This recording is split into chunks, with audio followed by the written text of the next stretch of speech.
Sveiki, tauta! Kamēr tu esi aizņemts ar Eiropas vēlēšanām un vispārējo, arī te dažādi cilvēki nāk uz pasākumiem, jo viņi grib publicitāti. Viņiem ļoti gribās 10 štukas Eiropā par neko nedarīšanu, par neko neatbildēšanu. Tajā laikā ir tāda organizācija kā Pasaules veselības organizācija. Bet kā tas skan? Pasaules veselības organizācija. Un tā paņemsim konkrētāk. Kas ir Pasaules veselības organizācija? Pasaules veselības organizācija ir privāts kantors. Kāpēc man tas pievērs man uzmanību? Tikai tāpēc, ka šī te kantora priekšgalā ir cionisti. Un mēs ļoti labi zinām, ka cionistiem ir zelta miljarda plāns. Ko tas nozīmē? Iznīcināt dažādos veidos, kāros, plāndējumijās, vēl kaut kā iznīcināt pasaules iedzīvotāju skaitu līdz 1 miljardam.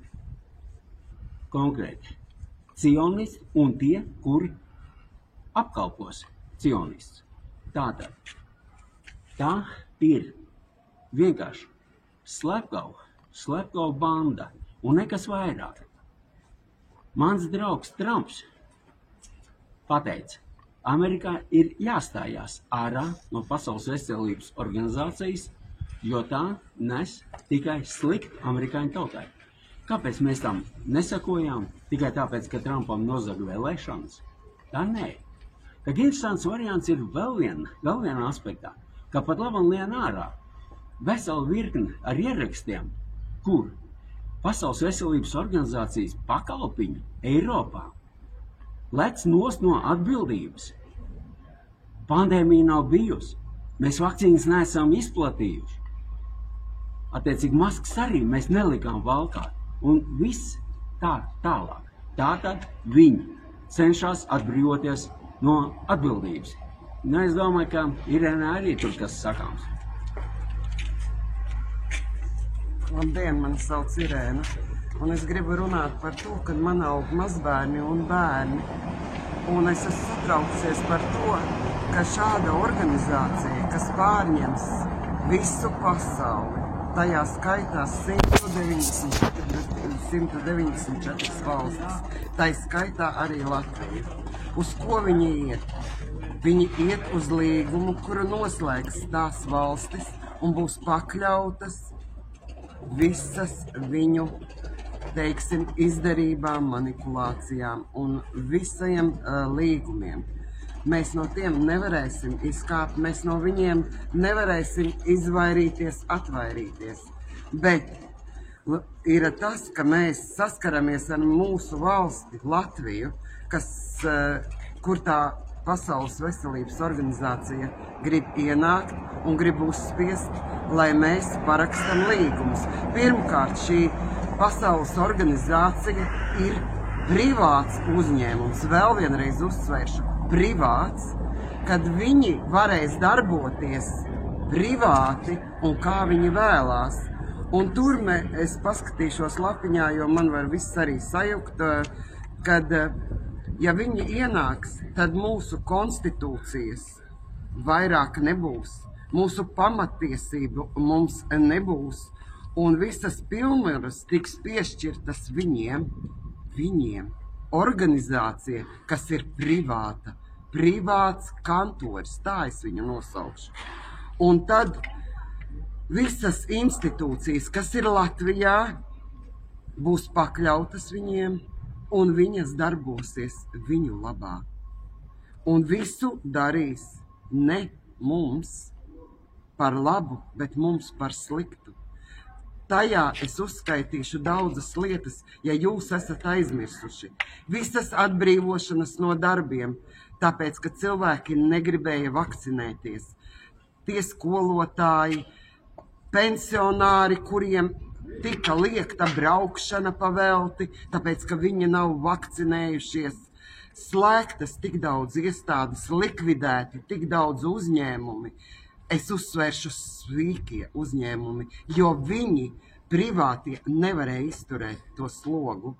Viņiem nācās sevi izputināt, un tas bija bankrots. Arī lielas viesnīcas aizslēdzās ciet. Un cik cilvēku nomira pēc viņu manipulācijām ar viņu uzspiestām netestētām vakcīnām.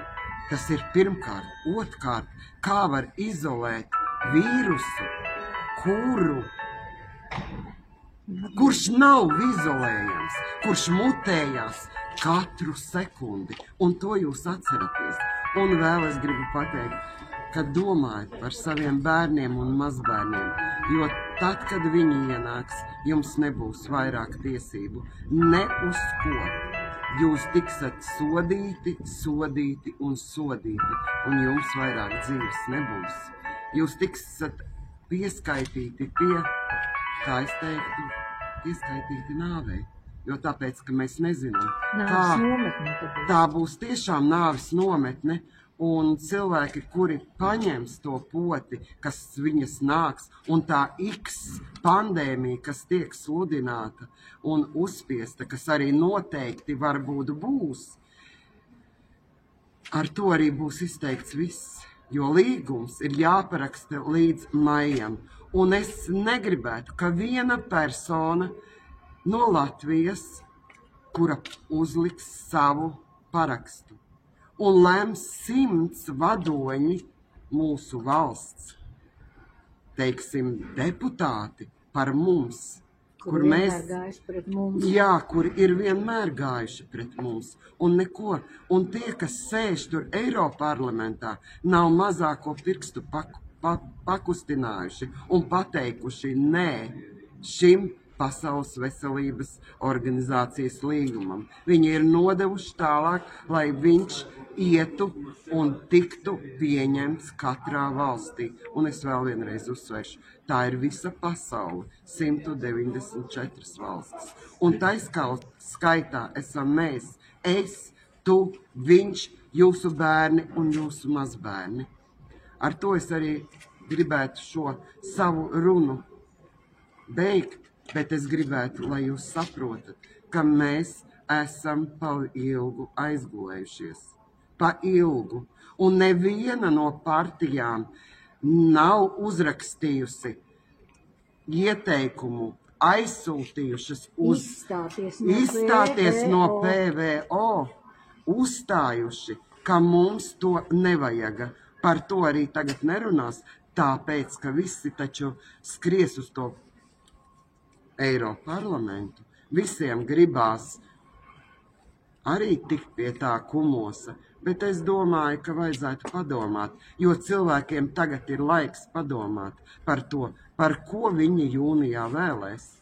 Tāpēc es iesaku visiem ļoti padomāt, arī deputātiem, arī jauniem kandidātiem par to, par jums, par mums un par visu Latviju kopumā. Par jūsu bērniem, mazbērniem, par jūsu radiem un ģimenēm, lai viss šis nebūtu realitātē un mēs nepiedzīvotu šo murgu. Apspiestību un diktatūru vēl vienreiz. Paldies par uzmanību, mani sauca Irēna. Kāpēc tas tik viegli iet Latvijā? Ļoti vienkārši. Atceramies vienu tādu mazu, elementāru sīkumu, kā sāba, priekšnieks. Jānis Maizīts skraidīja uz ASV vēstniecības Stučiem. Tas ir viens moments. Otrs moments, jūs domājat, ka arī pārējie mūsie skrien Stuči. Kāpēc? Tāpēc, ka viņi ir paņemti uz Kručoku par kaut kādiem darbiem. Ļoti vienkārši elementārs piemērs. Tāpat kā paņēma iepriekš Eviks Siliņas varoņu darbu seksuālā plāksnē uz Kručoku. Un viņi darīs visu, kas būs vajadzīgs cionistiem. Tāpēc laiks ir nevis domāt, bet laiks ir rīkoties, jo mūsu vietā neviens to nedarīs. Sigurds Graudiņš.